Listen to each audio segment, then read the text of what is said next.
পৌনে 4টে হয়তো হবে। বাড়িতে কোন জায়গায় ঢুকেছিল, মানে পুরো ঘরের মধ্যে? হ্যাঁ, একদম রান্নাঘরের সামনে। আচ্ছা। ওই ছেলে মানে খাওয়া দাওয়া করবে বলে কলে হাত ধুতে যাচ্ছে, তখনই তাকে সামনের মাথায় রয়েছে। তখনই ভয়ে হয়তো গুটিয়ে গেছে, তখন সবাইকে ডাকা হলো এবং বন দপ্তরে খবর দেওয়া হয়েছে। তো ওনাদের আসতে একটু টাইমও লাগবে। এর মধ্যে আমাদের ওই দাদা, আমাদের বেটেশোনা দাদা, আমাদের চেনা পরিচিত, ওনাকে খবর দেওয়া হয়েছে। তো যথারীতি উনি এসে আমাদের এই সাপটিকে উদ্ধার করে দিয়েছে। তুমি হাঁটতে পারো, পাঁচিল ওই পাশ থেকে গিয়ে বস্তাটাকে আস্তে আস্তে চতুর্দিকে কান দিও না, চোখ কান ওদিকে রাখো। হ্যাঁ, আমি সেটাই তুমি এদিকে কথা বলে না, আসবে না। যাবেন না। মা যাও, যাও, যাও, যাও, যাও, পাতাটা করতে হবে বাবা, বুঝলে মা? যাও, যাও, ওর দাঁড়িয়ে করবে না, ঠিক আছে? যাও, যা, যাও, মা, একদম গিয়ে ওই গোরস্থানে ওখানে চলে যাবি। যাও, মা, যাও, যাও। ঘরের মধ্যে ঢুকে থাকা বিরাট আকারের চন্দ্রবোড়া উদ্ধার করতে বন দপ্তরের বিলম্ব হলেও হাজির হলেন সোনাদা। পরিবারের সদস্যরা সারা রাত বাইরে কাটানো থেকে রক্ষা পেল। কি বলছেন তারা? কখনই বা সাপটি ঢুকেছিল ঘরে, কোথায় আটকে ছিল, বিস্তারিত দেখুন। হ্যাঁ, ভালো করে টাইট করো। আপনি ঠিক করে মার। জায়গা না বাইরে আর দেখবা, দেখে যা, মালা মালা আছে তো, দারুণ লাগছে।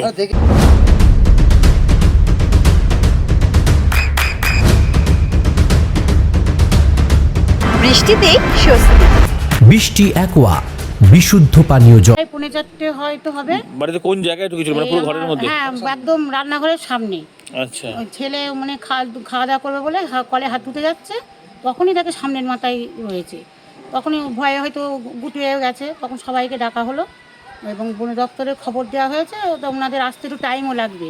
এর মধ্যে আমাদের ওই দাদা, আমাদের বেটেশোনা দাদা, আমাদের চেনা পরিচিত, ওনাকে খবর দেওয়া হয়েছে। তো যথারীতি উনি এসে আমাদের এই সাপটিকে উদ্ধার করে দিয়েছে। আমরা এখন আতঙ্কিত ছিলাম খুবই, এখন আমরা একটু নিরাপদে থাকলাম, নাহলে কোথায় গিয়ে আবার যথেষ্ট বড় সাইজের তো? হ্যাঁ, প্রায় 3-3.5 হাত হবে। অনেক এরকম দেখিও নি কোনোদিন আমরা।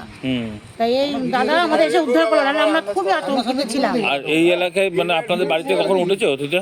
হ্যাঁ, অতীতে কখনো বাড়িতে, আপনার বাড়ির মধ্যে ঢুকেছে অন্যকে? হ্যাঁ, অন্য সাপ দেখা গেছে, এমনি চন্দ্রবোলা সাপও আগেও এখানে দেখেছি আমরা, কিন্তু এত বড় আমরা দেখিনি, ছোট দেখেছি। মানে ঘরের মধ্যে কোনোদিন ঢুকে না, যায়নি? ঘরের মধ্যে কোনোদিন ঢুকিনি, এই প্রথম দেখছি। মানে ঘরের মধ্যে ছিলেন। হ্যাঁ, মানে সকালবেলাও দেখেননি? না না, হঠাৎ মানে কয়েক সেকেন্ডের মধ্যেই। বাড়িতে বাচ্চা কাচ্চাও তো ছিল বাড়িতে? হ্যাঁ, বাড়িতে বৌমা ছিল, আমার নাতনি ছিল, ওরা খাওয়া দাওয়া করবে বলে রেডি হচ্ছিল, তার মধ্যেই এই পরিস্থিতি। এখন অনেকটা নিশ্চিন্ত? আমরা খুবই নিরাপদে আছি। আর বন দপ্তরকে ফোন করেছেন? হ্যাঁ, ওনারা অনেক টাইম লাগবে বলেছে, বলে ঘন্টা 2 লাগবে আসতে। আচ্ছা। আমরা তো অত টাইম নিতে গেলে আবার সন্ধে হয়ে আসছে, তখন আমাদের দাদাকে আমরা খবর দিই। তারপর কোথায় চলে যাবে হয়তো? হ্যাঁ, কোথায় চলে যাবে, ঘরেরই এক প্রান্ত থেকে আরেক প্রান্ত। ঘরের মধ্যে ঢুকে গেলে একটা ভয় পাবো। তাই দাদা আমাদের এসে ওই সাপটিকে উদ্ধার করে আমাদের খুব মানে উপকৃত করেছে। কি নাম আপনার? সুন্দরী নাথ, ছেলের নাম বিজয় নাথ। এই জায়গাটার নাম? এটা লক্ষ্মীতলা মুচিপাড়া। ছেলে যাই হোক। সে আমায় নিয়ে আসতে গিয়েছিল। আচ্ছা। তার বললাম বন দপ্তরে খবর দাও, বলে দিয়েছি, শুনলামও। আমি বলে ভয় হয়েছিল, আমি ধরে দিচ্ছি, আমি ধরে টরে দিই, ওদের হাতে দিয়ে দেওয়া হবে কোনো। হ্যাঁ, সবচেয়ে সুবিধা হবে। আর সাপ ধরতে আসার উদ্দেশ্য হলো সাপটাকে যাতে না মারা হয়। সাপ থাকলে সমাজের ভালো, অনেক উপকার হয়। সাপ কামড়ায় না কারোকে, উভয় ভুল বোঝাবুঝিতেই কামড়ানোটা হয়। সেই তো এটা অনেক যথেষ্ট বড় পরিমাণ। হ্যাঁ, দেখতে না, আমি এখন দেখছি না, কিন্তু বড় তো, যথেষ্ট বড়। তুমি খুললে না, হ্যাঁ, উঠবে না ও। না স্যার, ঠিক আছে, আমার খোলা দরকার নেই, ছবি পেয়েছি যখন, অসুবিধা নেই। তো যাই হোক, আপনি শুধু ধরে দিয়ে গেলেন, এবার বন দপ্তর হাতে তুলে দেবে। তো এই যে মানুষজন না মেরে আপনাকে নিয়ে আসছে, ধরে রেখেছে, আবার বন দপ্তর হাতে তুলে দেবে, কিভাবে দেখছেন এটা? হ্যাঁ, এটা কিভাবে দেখছেন? কি বলবেন এদের জন্য? এরা যে না মেরে, ওরা না মারে না, প্রথমত সাপটা বিশাল বড় তো, তাদেরও ভয় আছে, মারতে না পারলে চলে গেলে তাদেরও ভয় আছে। সেই কারণে ওরা লোককে ডেকেছে। সেটাই তো বলছিস। সেই কারণে।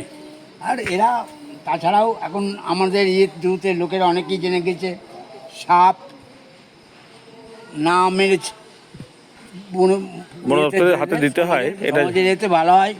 আচ্ছা, বন দপ্তরে দিতে দিলে ওর পানটাও বাঁচে। আপনারা এমনি অভ্যাস আছে তো এরকম ধরার সব জায়গায়? ধরি। আচ্ছা। তো যাই ধরি তাই কিন্তু বন দপ্তরে পাঠিয়ে দিই। আচ্ছা। আর নাহলে সেরকম ছোটো হলে বাইরে বাগানে চেয়ে যায়। আচ্ছা, তো এটা এখন বন দপ্তর হাতে বন দেওয়া দপ্তরে হবে। যাবে। কি নাম আপনার, নাম কি? সোনা বললেই যথেষ্ট। সোনা কি? ও সোনা বললেই কানাইতে নদিয়ার নেবে। সব থেকে বড় English medium school JRS public school প্রায় 35 বিঘা জমির ওপর গড়ে উঠেছে বিশাল ক্যাম্পাস। নার্সারি থেকে শুরু করে উচ্চ মাধ্যমিক, ITI college, law college, BEd college, ভর্তি চলছে জেআরএস পাবলিক। ব্যালকনি বা সিঁড়ির রেলিং, মডিউলার কিচেন বা ড্রয়িং রুম, এক কথায় আপনার স্বপ্নের বাড়িকে করে তুলুন আরো সুন্দর। Chakdah ply centre, gorgeous look বা কোয়ালিটি সবেতেই number 1। Chakdah ply centre, Chakdah ply centre, KBM, Chakdah, Nadia. করবেন কেন করবেন বুঝতে পারছেন না তো? সঠিক গাইডলাইন পেতে আজই আসুন নদিয়ার চাকদাতে নিবেদিতা প্রাইভেট লিমিটেডে। Nivedita private limited, marketing and distribution service. Chakdaha aluminium centre, ply, কাঁচ, laminates, kitchen fittings, door lock, window ও অ্যালুমিনিয়ামের খুচরো ও পাইকারি বিক্রেতা। Chakdaha aluminium centre, Purbalalpur 50 number রেলগেটের পাশে, চাকদা, নদিয়া। হোমওয়ার্কটা করেছো? হ্যাঁ স্যার। এ বাবা, ভুল করেছো কেন? চোখে কেমন ঝাপসা দেখছি, লিখতে আর পড়তে খুব সমস্যা হচ্ছে। চাকদার মডার্ন অপটিক্স থেকে ভালো চোখের ডাক্তার দেখিয়ে নাও। প্রতিদিন প্রকৃত চোখের ডাক্তার ও দৃষ্টি বিশেষজ্ঞ মডার্ন অপটিক্স, চাকদহে। স্যামসাং, জিও, রিয়েলমি, নদিয়ার একমাত্র অথরাইজড ডিস্ট্রিবিউটর ঘোষ কমিউনিকেশন, থানার মোড়, চাকদা। ভাবছেন 3 স্টার ক্যাটাগরিতে কাটাবে? রুম রে মাত্র 1500 টাকা থেকে স্টার, খাওয়া দাওয়া রিজনেবল প্রাইস। নদিয়ার একমাত্র 3 স্টার ক্যাটাগরি হোটেল এনবি সোনার বাংলা হোটেল, কল্যাণী এইমসের ঠিক উল্টো দিকে, কল্যাণী, নদিয়া। নদিয়া জেলার সব থেকে বড় বিল্ডার্স চাকদার মা মনসা বিল্ডার্স, রড ও সিমেন্টের পাইকারি ও খুচরো বিক্রেতা। মা মনসা বিল্ডার্স, পদ্মবিলা, চাকদা, নদিয়া। রড কেনাকাটায় থাকছে ডিসকাউন্ট অফার। মা মনসা